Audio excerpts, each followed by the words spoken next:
जैसा कि आपको मालूम है कि ये मुर्गियों से रिलेटेड एक इंफॉर्मेटिव चैनल है। ख़ुसूसी तौर पर असीलों से मुतल्लक़ इस चैनल पे मुख्तलिफ़ असीलों के मसाइल, उनके बीमारियाँ, उनकी केयर, उनकी मेडिकेशन, वैक्सीनेशन, उनकी ब्रीडिंग और दीगर तरह की बहुत सी मालूमात से रिलेटेड इस चैनल पे वीडियोज़ गाहे बगाए अपलोड होती रहती हैं। तो अगर आप असीलों का शौक़ करते हैं तो आपके लिए ये इंशाअल्लाह एक बेहतरीन प्लेटफॉर्म होगा। इस प्लेटफॉर्म से आपको मुर्गियों से रिलेटेड हर किस्म के मसाइल का हल ज़रूर मिलता रहेगा इंशाअल्लाह। तो आज की हमारी जो वीडियो है ये है मुर्गियों में फ्लशिंग के बारे में। तो बेसिकली फ्लशिंग क्या है, क्यों है, कब है, कैसे है, क्या, क्यों, कैसे और कब के मुताबिक हम सबसे पहले ये जानेंगे कि फ्लशिंग है क्या। तो दोस्तों, फ्लशिंग जो है ये मुर्गियों में आर्टिफिशियल तरीके से पेचिश लगाने का तरीक़ाकार है। ये एक मसनूई तरीक़ाकार है जिसके तहत मुर्गियों को पेचिश लगाए जाते हैं। इस अमल को फ्लशिंग कहते हैं। तो फ्लशिंग बेसिकली ज़रूरी क्यों है? असल में मुर्गियाँ मुख्तलिफ़ किस्म का दाना, दाल दाना, पानी खाती पीती रहती हैं। इसके अलावा मिट्टी में इधर उधर कोई ज़हरीली चीज़ें, कुछ नुकसानदेह चीज़ें भी खाती रहती हैं, जिनका फ़िलफ़ौर तो कोई इतना नुकसान नहीं होता, लेकिन वो उनके असरात आस्ता आस्ता जिस्म में पैदा होते रहते हैं और जिस्म में फ़ासिद मवाद इकट्ठा होने लगता है। ख़ुसूसी तौर पर वाइटल ऑर्गन्स जैसे जिगर, फेफड़े, गुर्दे, इनमें फ़ासिद मवाद काफ़ी सारा इकट्ठा हो जाता है, जो कि बाद में जब ज़्यादा मिकदार हद से बढ़ जाए इन फ़ासिद मवादों की, तो गम्बोरों जैसी मोज़ी मर्ज़ का बायस बनता है।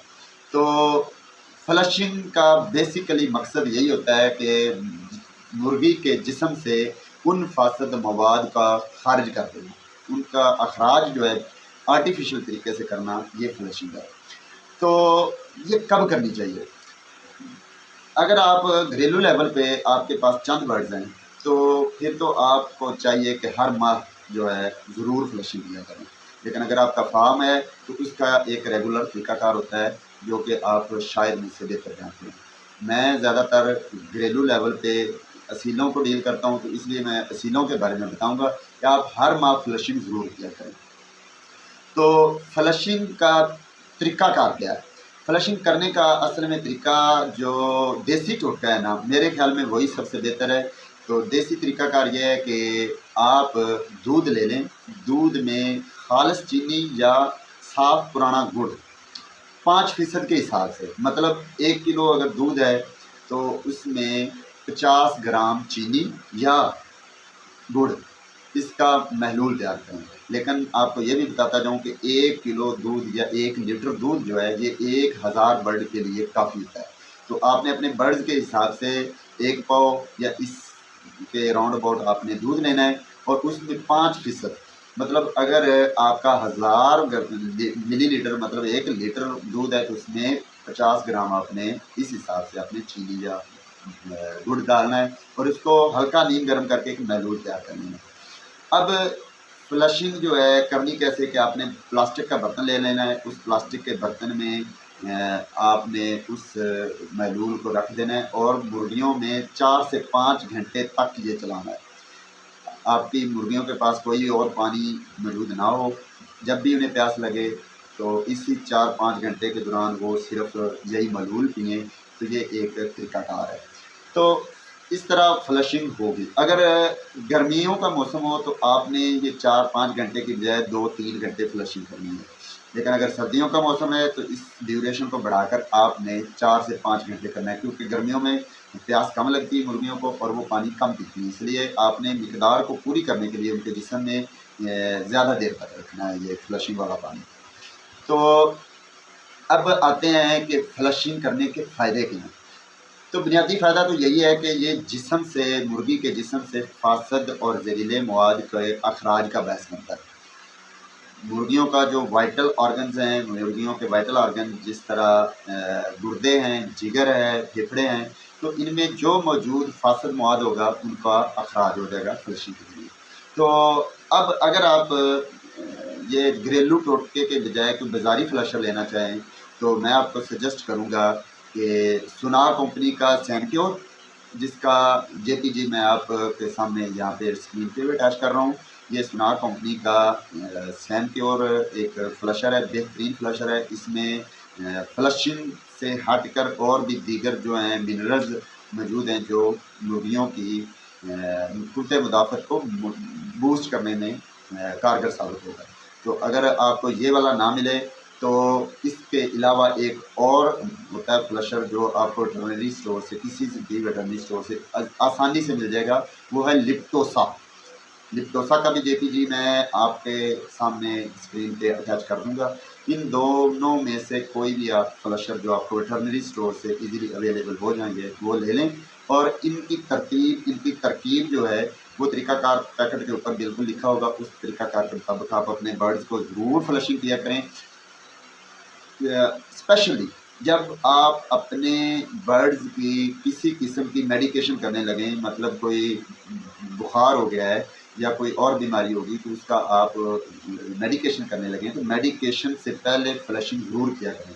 फ्लशिंग करने से उस मेडिकेशन का जो मेडिसन जो भी आप इस्तेमाल कर रहे हैं उसका रिज़ल्ट जो है फिलफौर ज़ाहिर होगा और ज़्यादा फ़ीसद तक ज़ाहिर होगा। इसके साथ साथ अगर आप लाइव वैक्सीन कर रहे हैं जिस तरह एंडी लेसोटा या NDIB या मेडिवैक NDIB-H9, इस तरह की कोई भी आप अगर वैक्सीन कर रहे हैं तो वैक्सीन से पहले मैं आपको सजेस्ट करूंगा वैक्सीन का ज़्यादा से ज़्यादा बल्कि 100% 99.9% आउटपुट लेने के लिए आप वैक्सीन करने से 24 घंटे पहले फ्लशिंग ज़रूर किया करें। तो ये थी आज की हमारी वीडियो फ्लशिंग से रिलेटेड। तो फ्लशिंग जानवरों के लिए बहुत ज़रूरी है, आप हर महीने फ्लशिंग ज़रूर किया करें।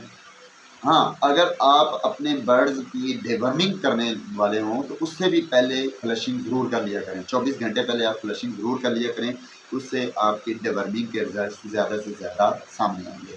तो ये जानवरों के लिए बहुत ज़रूरी है, जानवर इससे सेहतमंद रहते हैं। ये कुत्ते मुदाफ़त इम्यून सिस्टम को बूस्ट करते हैं, बीमारियों के ख़िलाफ़ लड़ने के लिए जानवर के जिस्म में एक क़ुव्वत मुदाफ़त को बूस्ट करते हैं, जिससे जानवर बीमारियों से के ख़िलाफ़ लड़ सकता है। तो अगर आपको हमारी ये दी गई इंफॉर्मेशन अच्छी लगे तो फिर हक़ बनता है कि हमारी वीडियो को लाइक किया जाए।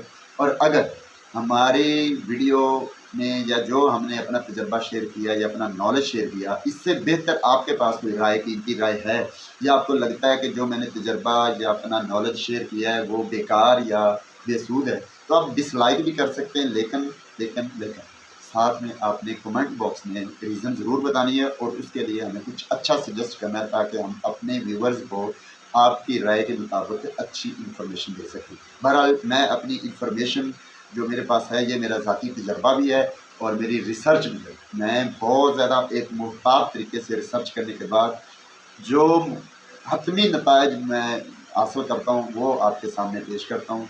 तो अल्लाह पाक आपको सलामत रखे, आपको हर तरह की परेशानी से महफूज फरमाए।